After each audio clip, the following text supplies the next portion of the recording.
This is Paul Watson, and you're listening to the Fulham Focus podcast.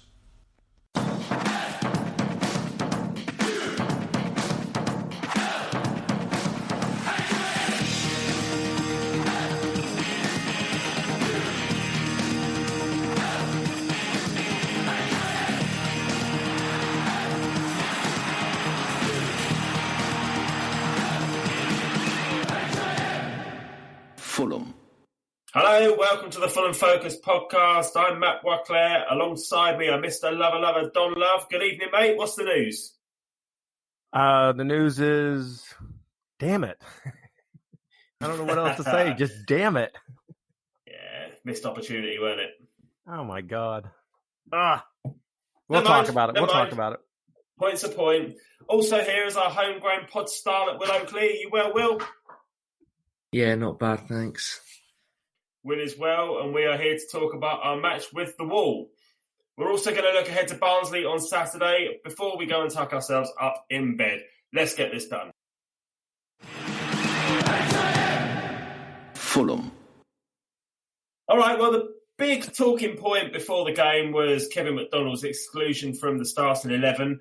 Surely this was just a case of us using our squad in a three-match week, though, isn't it? K-Mac's 31. We've got sufficient decent cover in that position. Probably makes sense to give him a rest. What do you reckon, Don? No, I agree. I think this is just man management by Scott. And, I initially didn't think it was a bad idea.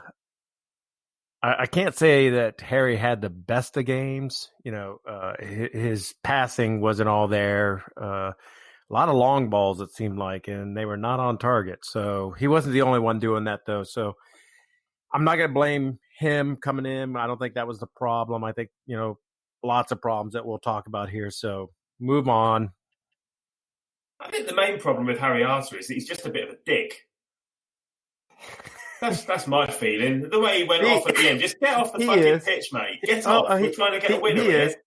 He is. And, actually, I will give him credit. There was one point where I thought he would have blown up and, exploded, okay? And that was 3/4 of the way through the second half. He gets tripped up. He grabs the ball. But the other player, the opposition player, Millwall player, grabs his foot and literally lifts his foot up and is holding it. I'd have been furious. So I was amazed that Harry didn't blow his top. So, good for him. He held it in. All right, well, he's going to have to do a lot more than that to endear himself to me. But anyway, let's move on. So the other change to Saturday's win at Blackburn was AK-47 starting in place of Cavallero. Will, how do you think AK-47 did? Again, it's kind of similar to what we say every week. He comes on, gives a bit of energy, but he doesn't really do anything with it. He got quite, into it physically. There's a lot of shoving, which obviously isn't a bad thing, but it's not a bad thing when you're doing stuff with the ball as well. He didn't really, threaten the opposition defence that much, and I think we did miss Cav.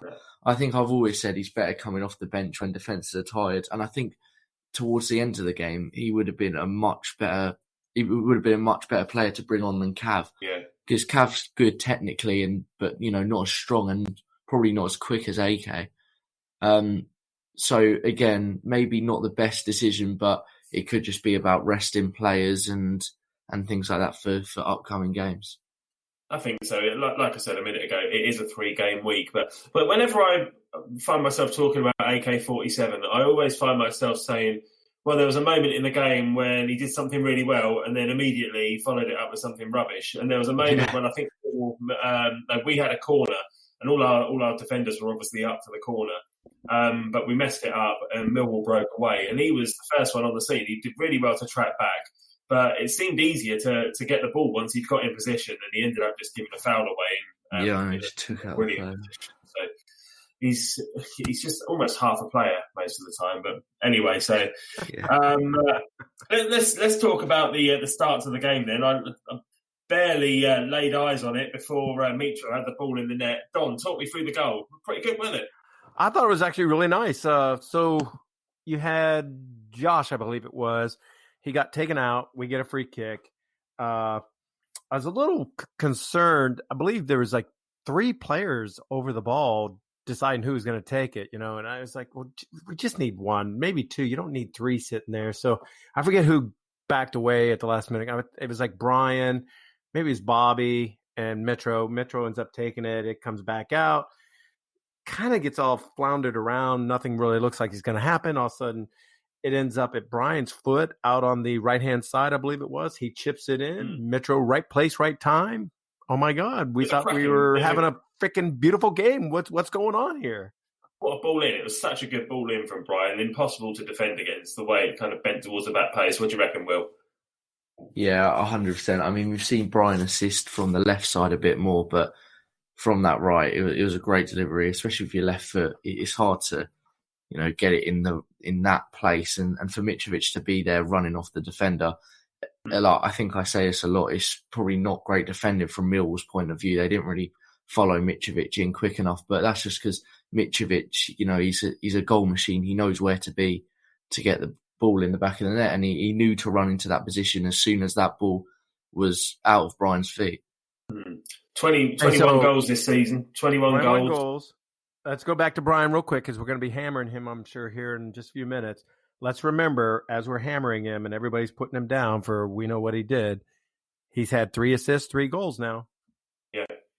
Yeah, nobody can knock him for going forward. He's excellent, and the contribution he makes towards our attacking play is outstanding most of the time. Mitrovic, is he on target for 30 goals this season?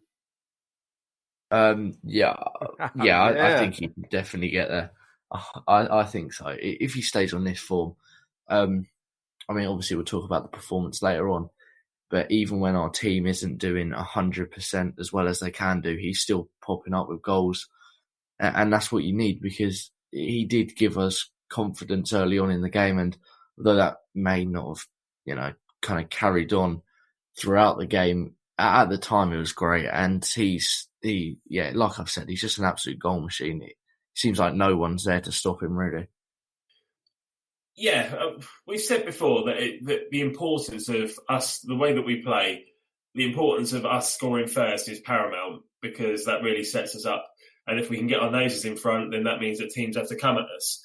And that then means that it leaves gaps, and, we should be able to exploit those gaps. And I felt like once we'd gone 1-0 up so early on in this game, I felt like it was going to be a bit like Reading away when we just went on and tore them to pieces. I know Reading had a player sent off in the first half, but I think arguably we'd have hammered Reading anyway that night. And I felt like we were going to do that to Millwall tonight, but it didn't happen. And Millwall just came at us. And within 3 or 4 minutes, it's 1-1.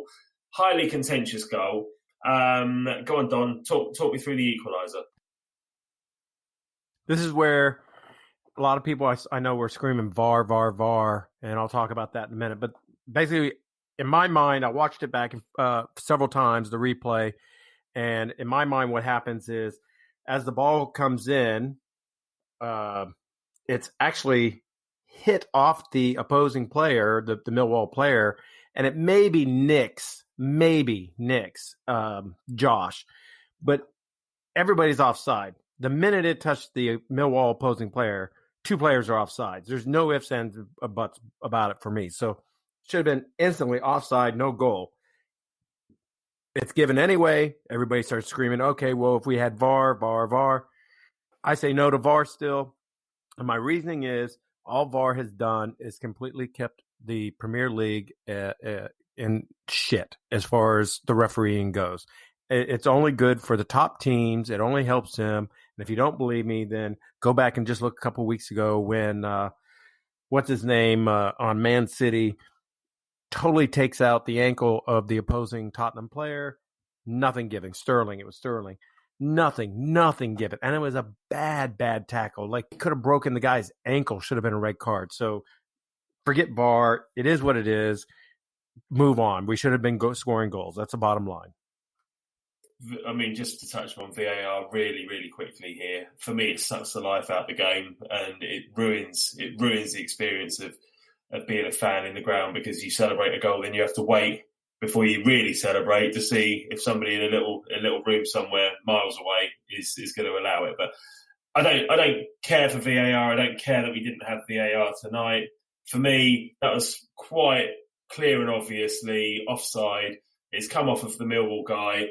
There's no way in the world that linesman or that referee could possibly have seen that it came off of Josh Onomah, because it didn't.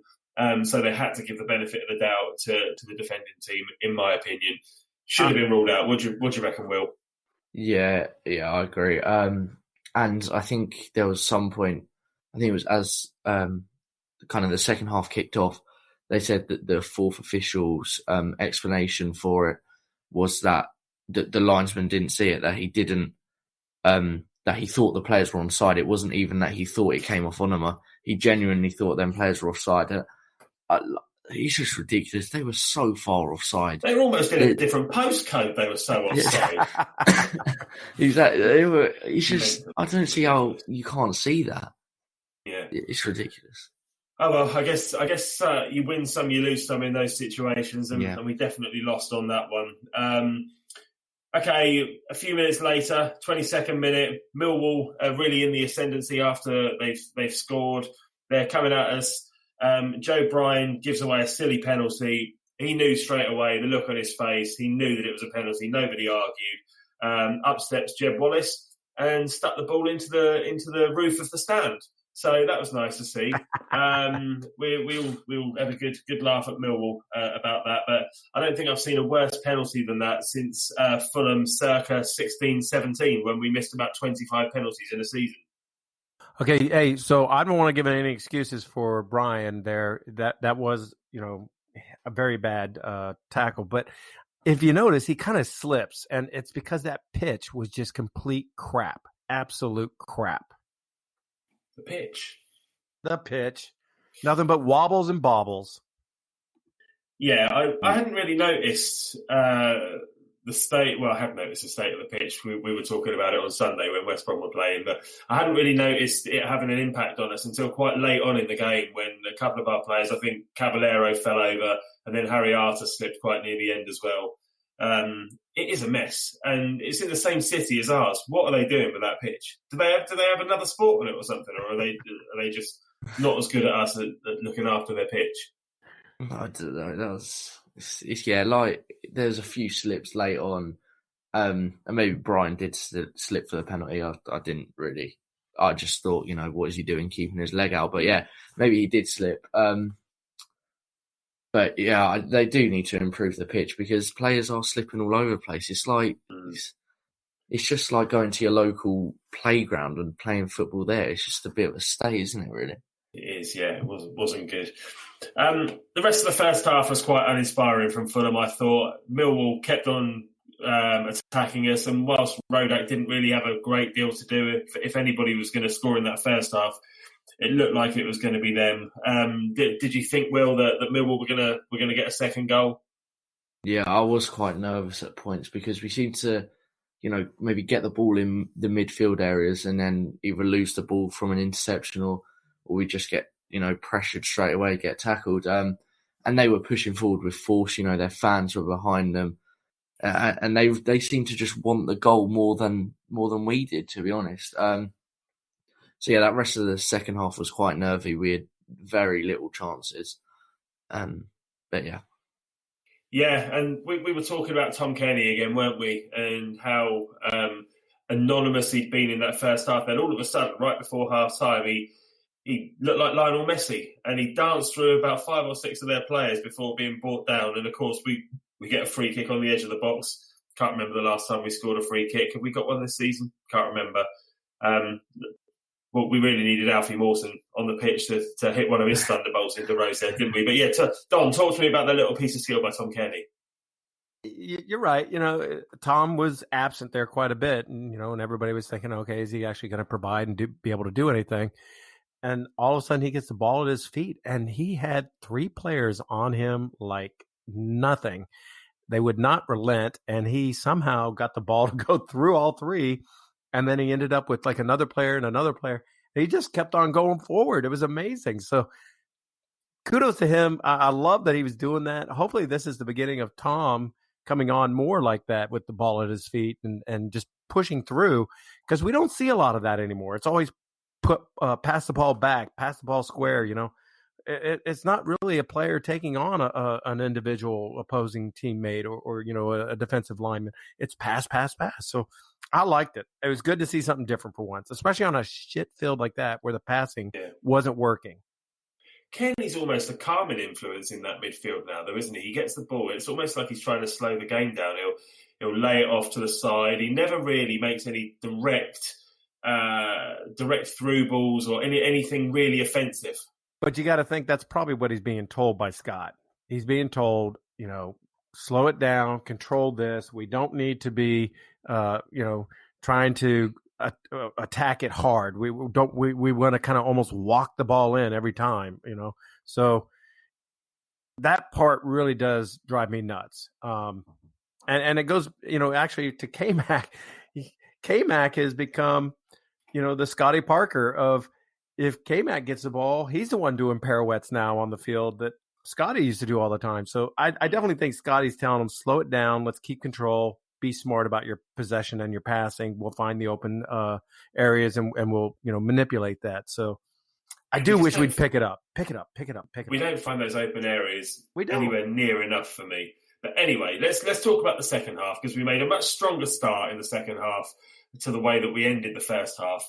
I thought Josh Onomah had an outstanding game. He did well to get on the end of a long ball over the top, and then he put it out from a silly angle. Mitro was quite disgusted with him that he tried to take that shot on. And then his determination... Sorry? He did that twice, didn't he? Twice? Well, I was going to say his determination a few minutes later. He kind of danced through the defence, and then he pinged one wide. He was in a better position then to have a shot, I think. Will, how do you think Josh played? Yeah, I thought he was great. So we saw, glimpses of it in the first half and towards the end of the first half, because I think someone must have said this, but in, when he got the ball, he just looked like such a strong dribbler. He was just running through like it was nothing, and players were kind of backing off him. And if a player did go near him, he would, kind of effortlessly just take it round them and either find a pass or just keep pushing forward. And it was good to see, because, like you say, that the likes of Kenny, although he did do a really great dribble, there is just kind of passing backwards, and same as Harry Arter gets the ball, can't find anything forwards, doesn't risk it, just pass it backwards. Whenever Josh got the ball, I felt like, he was just bombing forward, trying to create them opportunities, which is what we needed in that game, really. I'm going to reiterate here something. If people have listened to me in the past, they'll know I'm not really a Josh fan.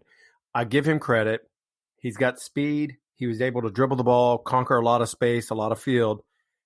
I just wish he would have held the ball up and brought more players into the attack, because his finishing is zero. So hold the ball up, bring Mitro in, bring AK in, bring Tom in and whatnot, or Brian.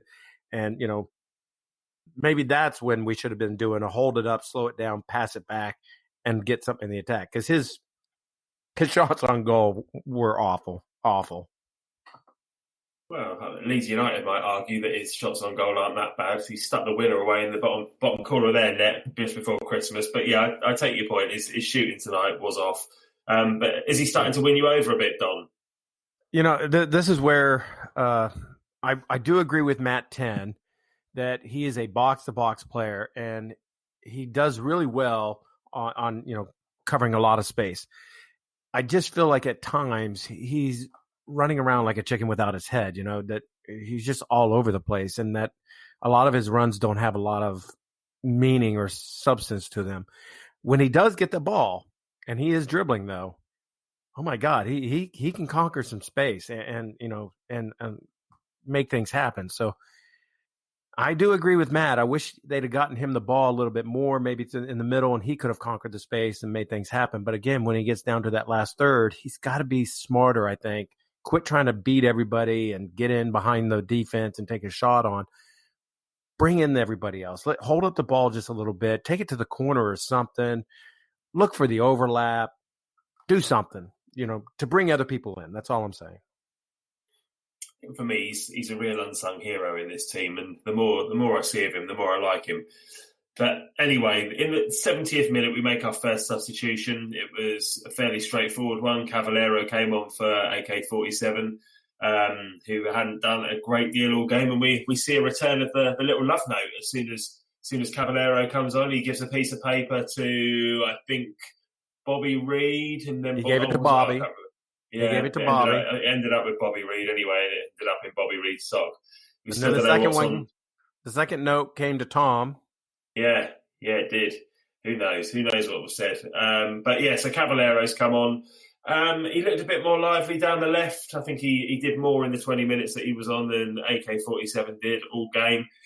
Be interesting to see who starts against Barnsley on Saturday afternoon, but we'll come on to that in a little while. Then the other change, of course, was Neeskens Cabano, who came on for Harry Arter. We've already spoken about Harry Arter arguing about where he had to go off, going off at the nearest point on the pitch. But then, of course, it's our best chance since the goal in the last minute of injury time. Corner's whipped in from the left, and Neeskens Cabano gets in front of his man and heads it onto the crossbar. Will, did you think we scored? Yeah, I saw it. It was, it was like one of them slow motion goals. It looked like it was going straight over the keeper, and kind of like the Adoy versus Derby, one of the smaller players, and it just looked like maybe a bit of a scuffed corner, not supposed to go right at the front post, but then loops over. I thought the keeper thought he was going over as well. He kind of just stood still, and then as soon as he saw it hit the crossbar, jumps kind of back into life. But it was so unfortunate. If it was any, tiniest bit lower, and it was as soon as Cabano came on as well, I don't think he was on for too long, maybe 5 minutes, 10 minutes, I don't know. But he just looked all right when he came on. And as soon as he was there, as soon as we got that corner, it just looked like someone was going to score from it, and it's so unlucky. It is frustrating to hit the bar in the last minute of injury time. And with that, of course, we missed the opportunity to leapfrog Leeds and be in the top two for the first time this season. But we are still level with Leeds on 56 points. West Bromwich Albion have won at Reading this evening, so they're up to 62 points. So they're now 6 points ahead of us. But we've still got to go to West Brom later in the season, and they've got some tough games coming up as well. I think they're playing Forest at home on Saturday lunchtime, so that isn't going to be easy. And all the while all these teams are playing each other, then they're going to be dropping points. Somebody's going to be dropping points. So as long as we keep picking up points, then we're going to be there or thereabouts. All right, Don, I'm going to come to you first. Who was your man of the match at the Den tonight? It's kind of tough. I'd almost be willing to give it to Brian for putting in the chip that allowed Metro to get the goal, but then he gives away a PK. So I guess Metro for giving the goal, or again, it could be Rodak, because I still think he had some really good saves tonight. So I'll go with Metro for the goal. I'll do that. Simple and easy. All right, mate. And what about you, Will? Who is your man of the match? I'm going to give it to Onoma. I think he brought a bit of creativity to the midfield, which I think without him we would have lacked if we had maybe a Hansen or McDonald. As much as I love them both, I feel like he brought something different to the game, and it was what we needed. It was just unfortunate that we didn't get a goal out of any of his attacks, really. Yeah, no, fair enough. And I'd agree with you. I'm also going to give it to Josh Onoma. I thought he had a really good game tonight. And I also think Joe Bryan wasn't too far behind him. So, yeah. And I've just heard from Baldo as well. Baldo says Cyrus Christie was his man of the match tonight. And I've just heard from Danny as well. And Danny said, don't forget to mention the state of Millwall's pitch. So I think we've covered all of that off. Don's looking at me all confused. Listen to the last podcast. You'll hear what Baldwin had to say about Cyrus Christie, who didn't play. Anyway, let's come on to a Scott Parker rating. Will, what are you giving Scott out of 10 for this one? I'm going to have to say 6 out of 10. I think some of the subs could have happened earlier, and like I know we were saying, he's probably rested Cavallero and McDonald. I feel like we miss him a lot this game, and obviously it's a hard kind of situation to put him in with the injuries and resting the team. But yeah, and I think he only made 2 subs when we're 1-1 to Millwall. I think we needed a bit more life off the bench. So yeah, 6 out of 10. All right, mate. And what about you, Don? I'm going to say the same. I'm going to say 6, and I agree with Will that the subs should have been a lot sooner. And this seems to be becoming a pattern with Scotty, that he's holding them so late. I wish he would have done a lot sooner, like 10 minutes into the second half. I think I would have changed things up. AK, he's not making it happen, unfortunately. So switch it up. Yeah, go ahead and bring back on Ivan. And then I would have thought, as we got down to that last 20, 15 minutes, get Harry off sooner and let's get somebody in there like, I don't know, Steph Joe or somebody who maybe would do something a little different, maybe be a little more attack-minded. Because I really think they're towards that later part of the second half, we started to take it to them. And we were actually starting to control the ball more. So why not take advantage of that and maybe see if we can't make something happen? If we lose, we lose. Great, we took a point away, but I still think maybe do the subs a lot quicker. I agree with Will. Okay, I think I'm going to give Scott Parker a 7. Just, I think it was a reasonable point. The tide was turned in the first half when a decision really changed the course of the game. A wrong decision really changed the course of the game, I might add. And had that goal have been disallowed, then I think, we go on to win that game. And the complexion of the game is completely different. I take your point about the substitutions and play the hand that you dealt with. And at 1-1, maybe we should have done a bit more to try and go on and win that game. But at the same time, a point at the Den, especially following a 3-pointer at Ewood Park at the weekend, is a decent result. So 7 out of 10 for me. All right, let's draw a line under that one and let's move on to look ahead to Barnsley on Saturday. Fulham. Right, lads. So I'll come to you first, Will. What do you think the lineup's going to be for this? Can you see there being many changes? To be honest, I think there could be quite a few. I think McDonald will come back in to start 11 because we definitely missed him against Millwall. And I think Cav as well. Maybe Knockaert even, but I do like Bobby Reid and Cav as our wingers at the minute. Apparently Knockaert was ill against today against Millwall, so we'll have to kind of see what happens with that. But I think I'd like to see Cav and Bobby Reid, and then just McDonald coming in for Harry Arter, to be honest, and maybe Congolo as well. But he's not really got a place in the starting 11 yet, and he was out of the subs today. I'm not sure if he was injured or ill or something else. But that would be good for me. Okay. What do you think, Don? Any disagreements there? No, for the most part, I'd like to, let's just go back to the starting lineup for the previous match. Let's just go back with K-Mac sitting in there, Bobby and Ivan, and just let's take it to them. If I read correctly, almost all of the betting services are not allowing it or giving any kind of draw. They're saying that it's pretty much going to be Fulham a win. So we're at home. They're having a shit season. Let's take it to them and let's try and really get it. There's no need to, I think, rest anybody at this point. We did that here in Millwall. So let's go back to what we had.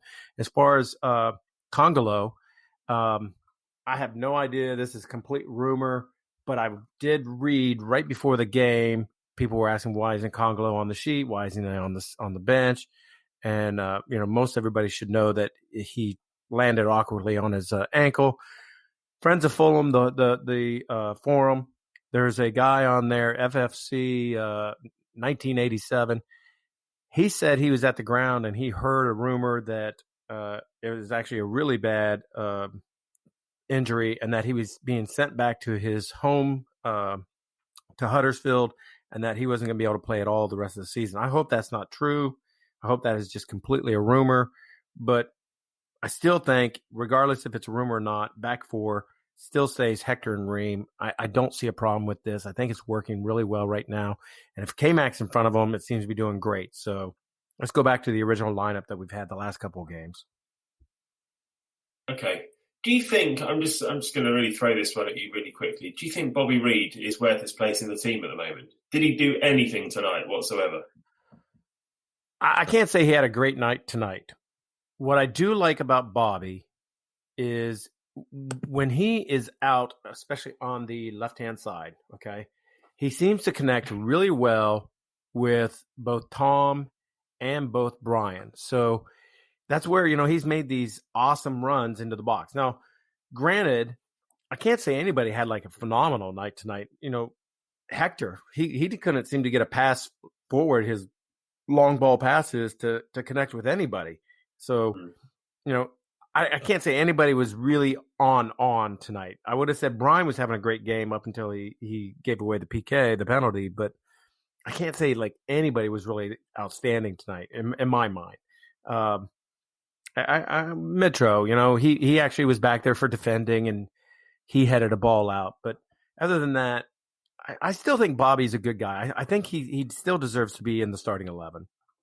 Plus, we don't know the status of Knockhart. Can he play a full game yet? He's ill. He was ill so now it's not injury, it's illness. Yeah. Okay, well, hopefully he'll be better for, Saturday. But yeah, even if he's fingers fully crossed. over the illness, is he fully fit? Can he start and do a whole 90 minutes if needed? That'd be the question. True. All right. Well, Stato has sent over the stats for Barnsley, and I'm going to come to you first, Don, and ask you to talk us through Barnsley's season so far, which has been pretty abysmal, I would say. Yeah, they haven't been doing very well. Their original manager got sacked. Then they brought in what is his name? He's Austrian, Struber. Yeah, they got a little bit of a bounce, but then their last 5 games, four games haven't been that great. So I think they've had one draw and then like 3 or 4 losses. So I think the manager bounce is gone. I think they're at a point where we could really strike hard and we could really get all 3 points and hopefully get our goal differential up. Let Metro just blow through them. Hopefully Brian's keeps providing service and everything. And maybe Tom gets another one out there with his, beautiful left foot back in action. So I don't see them. I don't really see them doing like, oh my God, to us. Maybe I'm wrong, but I don't see it. Their overall record this season, they've only got 5 wins, 10 draws and 17 defeats, and their goal difference is -21, which is the second worst in the league, and then 9 points adrift from safety as well. We've got to be doing something this weekend. And I think, because obviously they beat us earlier in the season on the opening day, but that was before we'd signed the likes of Harry Arter, Bobby Reid, and whoever else we brought in on deadline day who I can't think of off the top of my head. But I think this could be a proper pasting, but we're coming to a score prediction in a little while. As you said, Don, Dan Stendel was sacked by the club in October, having only been there for 16 months, but he did get them promoted last season. And they brought in the Austrian guy, Gerhard. He took charge on the 19th of November, so perhaps he hasn't had that much time to get his methods and his ideas across yet. At the same time, though, they're running out of time, as we fell foul of last season when we brought in a new manager around about the same time. Will, talk us through Barnsley's key players. So they seem to be mostly attackers, to be honest. But obviously you've got ex-Fulham player Cooley Woodrow, who I was actually quite a big fan of when he was at Fulham. So he's scored 11 times this season to be their top scorer. And he's been playing more of an attacking midfield role, where he's scored 4 goals from outside the box. And when he usually plays attacking midfield when Connor Chaplin plays up front, who's scored 9 and assisted 4 this season. And all 9 of them goals have been from the penalty area. They have Jacob Brown, who's a winger, and he's contributed the most assists with 8. And he's quite fast and is wide on the right. And Alex Mowat is a midfielder again, and he's got 7 assists and 3 goals. And no one has played more than him for Barnsley with 30 games this season. Good stuff. And how about the January transfer window for them? Looks like they brought in some Austrians to, obviously their manager's Austrian. He's brought in some compatriots to try and 3 of strengthen them. the side? Yeah, so he's brought in 3 Austrian players, but they haven't seemed to have had much of an effect yet. Okay, good stuff. I touched upon it earlier, but let's really quickly go over the last time out at Oakwell. As I said, we lost 1-0.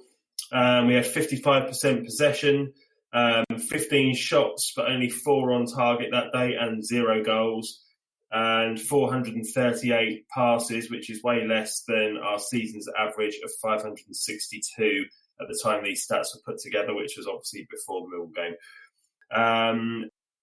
The defence that day was Dennis Adoy and Joe Bryan at fullback, and Alfie Mawson and Maxime Lamarchon at centre-back. So we're going to have a brand new, well, not brand new, but new, a completely different, let's say, centre-back pairing to the one that played that day. And that was Kevin McDonald's only start of the season prior to recently being brought back into the back into the Fulham side. Those pulled together our form against relegated teams over the past few seasons. It's not that bad. In 2014, 2015, we had 1 win, 4 draws and 1 defeat, and the relegated teams that season were Millwall, Wigan and Blackpool. In 15-16, 3 wins, 3 draws and 0 defeats. Charlton, MK Dons and Bolton were the teams to go down that season. 2016-2017, Blackburn, Wigan and Rotherham went down, and we won 4 and drew 2 with 0 defeats. And then in our promotion season of 17-18, Barnsley, Burton, Albion and Sunderland went down, and we had 4 wins and 2 defeats, which gives a total of 12 wins, 9 draws and 3 defeats at this level. So it's not too bad. Stato has also noted at the end that Barnsley haven't done the league double over Fulham since the 99-2000 season. Right, lads, so let's have a look at a score prediction from you both. I'm going to come to you first, Don. How do you think we're going to do? I think we're actually going to do really well. I think while Millwall is a disappointment, at least we got a point. If we can't beat these guys heavy-handed and easily, then we have no business being in contention for automatic promotion, So I'm going to say 3-0. They may get 1, as a fluke. We always seem to cough up 1. So maybe 3-1. 3-1 from Don. Okay, what about you, Will? What do you think?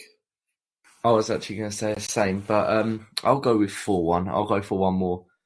I feel like I don't want to be, too cocky, too confident, because as they showed on the opening day of the season, they beat us 1-0. So it's not going to be, a run around the park. We're going to go win 7-0, 6-0, whatever. But I think on the stat-wise, it could be a lot closer than we think.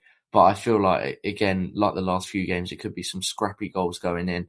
And I think our players will just out-better them and we'll just end up scoring more. Simple as that. So I'll go 4-1. I think so.